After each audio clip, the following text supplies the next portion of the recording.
பொங்கல் வாழ்த்துக்களோடு நம் அழகப்பா பல்கலை சமுதாய வானொலியில் இணைகிறார் காவ்யா சரவணன். இவர் அழகப்பா பல்கலைக்கழகத்தில் சமூக பணித்துறையில் 2ஆம் ஆண்டு படிக்கக்கூடிய மாணவி. இவர் கடந்த 2020ஆம் ஆண்டிற்கான தமிழக அரசின் தூய தமிழ் பற்றாளர் விருதை பெற்றவர்.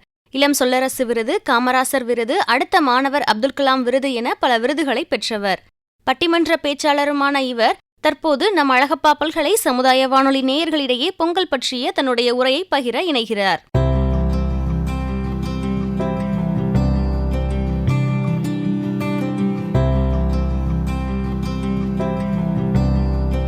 உலகமெங்கிலும் இருந்து அழகப்பா பல்கலைக்கழக சமூக வானொலியை கேட்டுக்கொண்டிருக்கின்ற ரசிக பெருமக்கள் அனைவருக்கும் தமிழர் திருநாள் நல்வாழ்த்துக்கள்.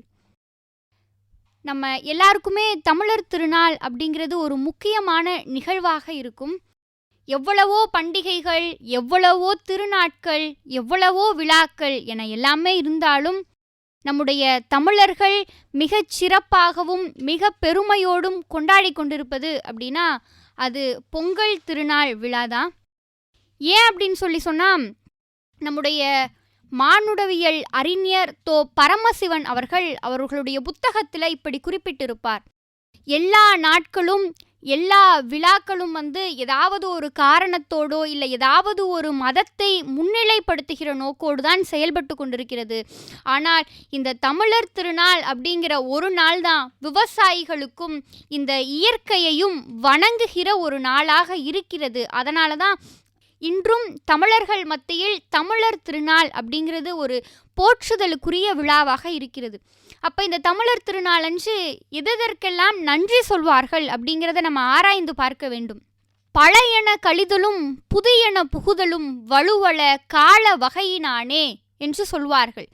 தன்னுடைய வாழ்க்கையில் இருக்கின்ற இருளை எல்லாம் பழையது என அகற்றிவிட்டு ஒரு புதுமையினுள் ஒரு வெளிச்சத்தினுள் நாம் அனைவரும் காலடி எடுத்து வைக்க வேண்டும் என்ற கருத்தோடுதான் தை 1 எனும் நாள் தொடங்குகிறது.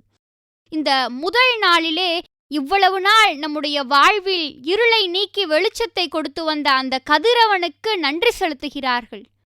அடுத்த நாள் தன்னுடைய உழவிற்கும் தன்னுடைய விவசாயத்தில் இருக்கின்ற களைகளையெல்லாம் எடுப்பதற்கும் தனக்கு ஒரு வருமானத்தை ஈட்டுவதற்கும் உதவி செய்த தன்னுடைய உயிரினங்கள் அனைத்திற்கும் நன்றி சொல்வதற்காக மாட்டுப் பொங்கலை கொண்டாடுகிறார்கள்.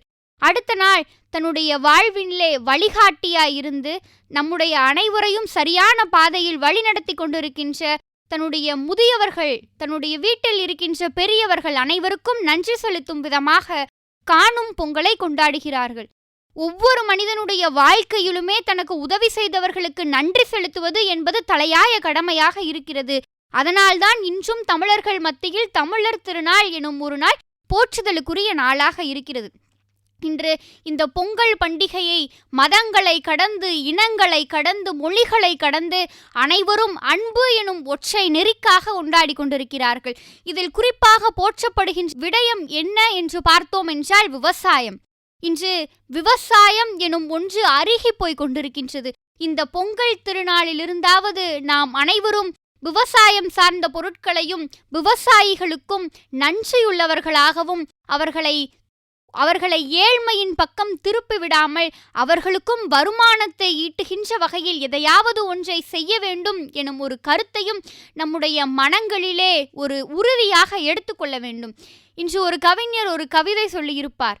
திண்ணையிலே அடுக்கடுக்காய் நெல் மூட்டைகளை வைத்திருந்த என் பாட்டன் விவசாயி இன்று சென்னையிலே மூட்டை தூக்கி பிழைக்கிறான் என்று.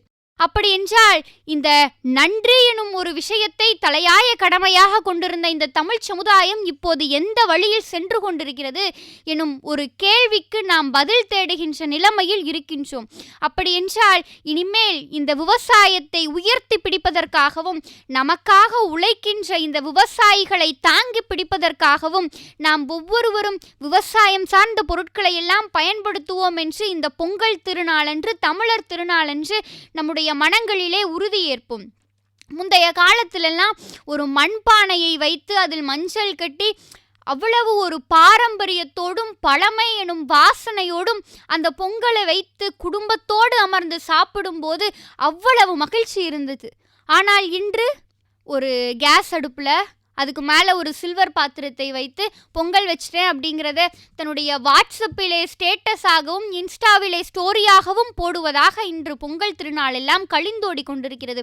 அப்படி என்றால் இன்னைக்கு அன்பு, பாசம் எல்லாமே அருகி வருகிறதே எனும் ஒரு வேதனை இந்த சமுதாயத்தை ஆட்டி படைத்து கொண்டிருக்கிறது. அப்படின்னா நம்ம ஒவ்வொருவரும் அன்போடும் பண்போடும் மற்றவர்களினுடைய ஆசைகள் நிரம்பி வழியும்படியாகவும் இன்னைக்கு நம்ம அந்த பொங்கல் திருநாள் அப்படிங்கிற ஒன்றை கொண்டாடுவோம். எவ்வளவோ பண்டிகைகள் இப்பொழுது புதுதாக உருவாகி இருந்தாலும் காலம் காலமாக வாழையடி வாழையாக இந்த தமிழர் திருநாள் எனும் ஒன்று பெருமையோடும் மிக பெருமிதத்தோடும் கொண்டாடப்பட்டு வருகிறது.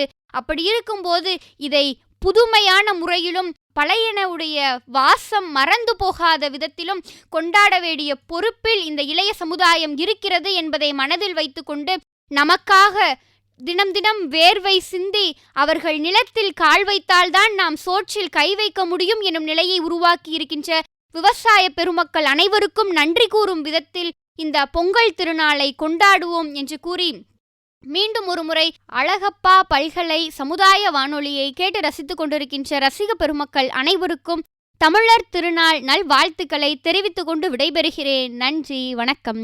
பொங்கல் வாழ்த்துக்களை நம்மோடு பகிர்ந்த அழகப்பா பல்கலைக்கழகத்தின் சமூக பணித்துறை மாணவி காவியா சரவணன் அவர்களுக்கு நம் அழகப்பா பல்கலை சமுதாய வானொலி 90.8 நன்றிகள்.